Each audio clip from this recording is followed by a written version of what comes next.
बिस्मिल्लाहिर्रहमानिर्रहीम अस्सलाम वालेकुम एवरीवन। कैसे हैं आप सब लोग? मैं बिल्कुल ठीक ठाक हूँ, शुक्र है अल्लाह ताला का, और दुआ हूँ कि आप सब भी खैरियत से होंगे। एक औरत के लिए सबसे पहले सुबह उठ के उसके लिए किचन तैयार होता है, उसके काम तैयार होते हैं और फिर वो अपने आप को प्रिपेयर करती है सारा दिन के कामों के लिए। तो दिमाग को जो है ना हमारे सुकून मिलता ही नहीं है, हमारे माइंड को बिल्कुल भी फ्रेशनेस मिलती नहीं है और हम सुबह उठकर सीधा जो है ना किचन के अंदर चले जाते हैं। तो ऐसे ही होता है कि हमारी जो एनर्जी होती है ना वो डायरेक्ट किचन के अंदर ही सारी लग जाती है। लेकिन मैं हमेशा बात करती हूँ सेल्फ़ केयर की। तो सबसे पहले तो अपनी सेल्फ़ केयर करके आप किचन के अंदर आएँ और फिर बाकी काम निपटाएँ। यहाँ पे मैंने मीनू को भी नाश्ता दे दिया था, लास्ट में मीनू ही उठ रही हैं आजकल, क्योंकि उनके स्कूल की क्लासेस जो हैं वो अभी लेट स्टार्ट हुई हैं और उनके कोर्स और कॉपीज़ वगैरह भी आनी है। कॉपीज़ मैं दिला लाई थी, हाँ कोर्स उनका भी आना है, जो कि अभी थोड़ी बहुत उन्होंने बुक्स वगैरह जो है स्कूल वालों ने चेंज की हैं। तो वो जैसे ही आ जाएंगी तो फिर मैं कंप्लीट उनका कोर्स दिला के ले आऊँगी और वो जाना शुरू हो जाएंगी बाकायदगी से। लेकिन गर्मी इतनी कोई शदीद है, भिजाने का बिल्कुल दिल नहीं कर रहा मेरा। सर्दियों के अंदर तो फिर भी ये होता है कि बच्चों को अंदर टाइट्स पहना दी और इनर शर्ट पहना के ऊपर जैकेट स्वेटर पहना दिया और आपने भिजा दिया सॉक्स टोपा वगैरह पहना के। लेकिन गर्मी का कोई अल्टरनेट नहीं होता। और जिस तरीके का हमारे पाकिस्तान के स्कूलों का निज़ाम है, कितने भी बड़े बड़े स्कूलों का आप उठा लें, जाके देखें वहाँ की मेंटेनेंस, तो आपको ज़ीरो ही नज़र आएगी। बहुत ही कम स्कूल हैं जहाँ पे वो लोग अपने जो फंड्स वगैरह लेते हैं पेरेंट्स से तो वो लगाते हैं, कुछ 50% ही वो लोग भी लगा पाते हैं। लेकिन ज़्यादातर तो यूजुअली हमारे यहाँ पे बच्चे इसे ही गर्मी में पढ़ रहे होते हैं। 2-2 घंटे की लोड शेडिंग होती है और आप सोचें कि 2 घंटे के अंदर आपका बच्चा तपती जो छत के नीचे वो पढ़ रहा होता है तो उसका क्या हाल होता है। डिहाइड्रेशन इतनी हो जाती है बच्चों को। और जब मेरे बच्चे स्कूल से आते हैं ना तो बिल्कुल भी कुछ नहीं खा रहे होते। उनको यही होता है कि मम्मा जूस वगैरह दे दें, कोई ठंडा कुछ दे दें बस, और हमसे खाने की बिल्कुल नहीं बोलें, क्योंकि बच्चों को जो है ना मतली हो रहा होता है गर्मी से। और ऐसे ही होता है यशा और अबीब, मिन्हा, अब तो शहीर भी, इनका भी यही हाल है कि गर्मी के अंदर वो भी कुछ नहीं खाते। कुछ ज़्यादा जो है ना वो ले लेते हैं तो फिर राइस की ही डिश हमारे यहाँ बनती है और रोटी तो बहुत ही नाम की रह जाती है। पराठे भी नहीं बन रहे होते हैं, हस्बैंड ही खा के जाते हैं। तो कितनी गर्मी के अंदर हमारी डाइट जो है वो कम हो जाती हैं बच्चों की भी। और हम तो चलें बड़े हो गए, अब बड़े हैं, बर्दाश्त कर लेते हैं, बहुत सारी चीज़ें घर के अंदर ही रहते हैं। लेकिन बच्चे न्यू ग्रोइंग एज के अंदर होते हैं और फिर कुछ भी नहीं खा रहे होते हैं और डिहाइड्रेशन का शिकार हो जाते हैं। इतनी शदीद गर्मी पड़ रही है अभी अप्रैल और मई, ये 2 महीने बहुत ही कोई शदीद गर्मी पड़ती है। एकदम से सर्दी जाती है और जो गर्मी की लपटें आ रही होती हैं ना घरों के अंदर, और बाहर बच्चे निकल रहे होते हैं तेज़ तेज़ धूप के अंदर, तो कोई शेड्यूल पाकिस्तान का बनता नहीं है कि इन गर्मियों से बचने के लिए कोई इकदाम किए जाएं या फिर स्कूल की जो छुट्टियां हैं वो इन डेज़ के अंदर कर दें। जून जुलाई का शेड्यूल थोड़ा सा चेंज कर दें, क्योंकि ऐसे ही होता है कि जून और जुलाई के अंदर फिर भी इतनी गर्मी नहीं होती है जितनी स्टार्ट के अंदर होती है। और ऐसे ही होता है कि सर्दियां जब जाती हैं तो बच्चे आदी बिल्कुल नहीं होते गर्मी के।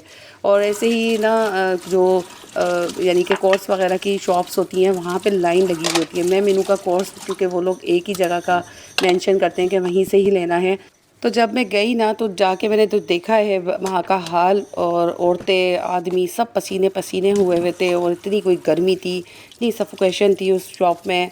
वहीं से ही कोर्स मिलता है, वहीं से ही आप बुक्स वगैरह और कॉपियाँ वगैरह सब कुछ ले लें, स्टेशनरी वगैरह सब कुछ सारा ही वो एक ही छत के नीचे दे रहे हैं। लेकिन इतनी कोई गर्मी थी वहाँ पे और मैं तो भाग गई भाई वहाँ से, फ़ौरन ही मैं भाग ली। ऐसा ही है कि मैं मुझसे जो है ना गर्मी बिल्कुल बर्दाश्त नहीं होती है। और वो ये कहने लगे नेक्स्ट डे जो है आप 1 से 4 के बीच आइएगा। आप सोचें 1 बजे कितनी धूप होती है। तो मुझे लगता है जनवरी और फरवरी जब जाता है इतना चिल्ड, मार्च भी बहुत ज़्यादा बेहतर जाता है, तो जो अप्रैल होता है और मई होता है ना तो बहुत ही गर्मी होती है और एकदम से चेंज हो जाता है सब कुछ। और इन्हीं दौरान जो है बच्चों के कोर्स हैं और कॉपीज़ वगैरह का सिलसिला स्टार्ट हो जाता है, न्यू क्लासेस का। तो बहुत ही ज़्यादा मुझे ये गर्मी के दिन बुरे लग रहे होते हैं। अच्छा, तो मैंने यहाँ पे अपने किचन का काम भी निपटा लिया था। आप लोग बोल रहे होंगे कि आप ही के पास ये इतने सारे बर्तनों का रश कैसे लग गया, कोई मेहमान आ गए थे? तो नहीं, मेहमान नहीं आए थे। मैं सारे बर्तन इकट्ठे करके और मीनू का कोर्स लेने ही गई थी आज, और मैं आज का ही सारा सीन बता रही हूँ। तो ऐसे ही था कि सारे बर्तनों को मैं सिंक में जमा करके चली गई थी। अच्छा, आने के बाद मैंने सारे बर्तन निपटा दिए। तो मैं अब ये बनाएंगे एक ज़बरदस्त किस्म का क्लीनर, जो कि बनेगा मैक्स लिक्विड से और काले ऑयल से। काला ऑयल हर जगह आराम से मिल जाता है, जहाँ सर्फ सोडे वालों की शॉप्स होती है ना, अब तो हर जगह मिल रहा होता है। तो ये मैंने ज़्यादा इन्वेस्ट नहीं किया, मैंने अभी तजर्बा ही किया है। मुझे ऐसा लगता है कि ये कामयाब जाएगा। ₹50 का मैं लेकर आई थी लेमन मैक्स लिक्विड का साशे, और ₹50 का ही मैं लेकर आई थी ये ब्लैक वाला ऑयल, जिसको काला वाला ऑयल कहते हैं। तो ये दोनों चीज़ों को मिला के आप रख लें अपनी बोतल में बना के। इस लिक्विड को आप स्लैब साफ़ करें, आपके कॉकरोचेस नहीं आएंगे स्लैब पे। सुबह जब सो के उठेंगे तो चूल्हों के पास से सारा कुछ स्लैब जो है वो, आप जो भी ग्रीसी एरिया है आपका साफ़ कर लें। आपका जो सर्फ का ख़र्चा है और भी जो आप महंगे लिक्विड यूज़ करते हैं क्लीनर के लिए, तो ये आपका जो ₹100 का लिक्विड बनेगा ना, ये पूरे महीने के लिए आपके काम आएगा। चाहे तो आप इसमें पानी की मिकदार और बढ़ा सकते हैं। टेबल्स वगैरह हैं, डाइनिंग टेबल है, उसकी सफाई करें, विंडो को साफ़ करें आप। शीशे जो होते हैं हमारे घरों के अंदर अक्सर खिड़कियों के अंदर लगे हुए होते हैं, और जो ग्लास मिरर होता है वो साफ़ कर सकते हैं। फ्रिज साफ़ कर सकते हैं। आजकल जो है फ्रिज के ऊपर जो ग्लास आ रहा है लगा हुआ, उसको साफ़ करके देखें आप, इतना क्लीन कर देगा ये।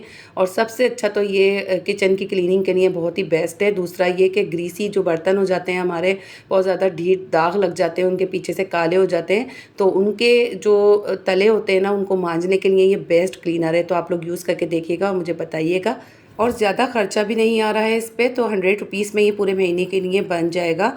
तो आप लोग ज़रूर इसको बना के ट्राई करके देखें। अपने देगचे वगैरह मांजें, स्लैब साफ़ करें, किचन की क्लीनिंग करें, कॉकरोचेस से भी जान छुड़ाएं। तो यहाँ पे जो है ना, अब मैं पानी पी लूँगी। और गर्मी इतनी शदीद होती है कि कूलर जब आप सुबह ठंडा बना लेते हैं ना, तो मुझे ऐसा लगता है कि आधा कूलर तो मैं ही पी जाती हूँ। और मुझे ये होता है कि मैं बर्फ़ के जो बाउल होते हैं ना, वो भर के रख रही होती हूँ। मुझे सबसे ज़्यादा जो फ़िक्र होती है ना, वो यही होती है कि घर के अंदर बर्फ़ किसी से मांगनी नहीं पड़े। फिर भी कम पड़ जाती है, क्योंकि जूसेस वगैरह का और जो हमारे यहाँ पे ठंडा पानी है ना, उसका इस्तेमाल बहुत ज़्यादा हो जाता है गर्मी के अंदर। अच्छा, मैं ना शहीर को भी जो है अब खिला विला के ट्यूशन भिजा दूँगी। और उनका टाइम अभी ये ब्रेकफास्ट का नहीं है, लेकिन उनका मूड जब भी हो जाए अंडा और ब्रेड खाने का, तो मेरी कोशिश यही होती है कि मैं उनको फ़ौरी तौर पे ये बना के दे दूँ, ताकि ये कहीं खा लें खुशी इससे पहले कि उनका कोई मूड चेंज हो।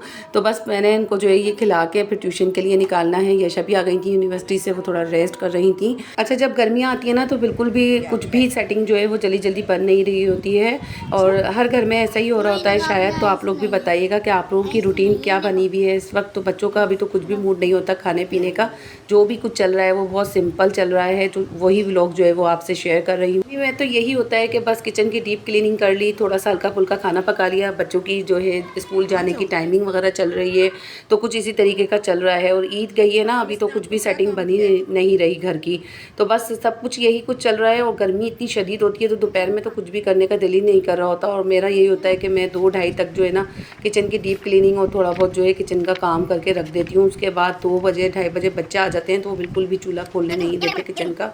तो फिर यही होता है कि 5 बजे और 6 बजे फिर मुझे लगना पड़ता है। और इस बीच जो है वो जल्दी काम करना पड़ता है, क्योंकि गैस का इशू आ जाता है। तो जैसे ही थोड़ा सा मौसम, इंशाल्लाह ताला अच्छी सी व्लॉग्स लेके आपके साथ हाजिर होती हूँ। और बहुत जल्द आपके साथ जो है दूसरी व्लॉग शेयर करेंगे। तो जब तक के लिए अपना बहुत ज़्यादा ख्याल रखिएगा, दुआ में याद रखिएगा। इजाज़त दीजिए, अल्लाह हाफिज़।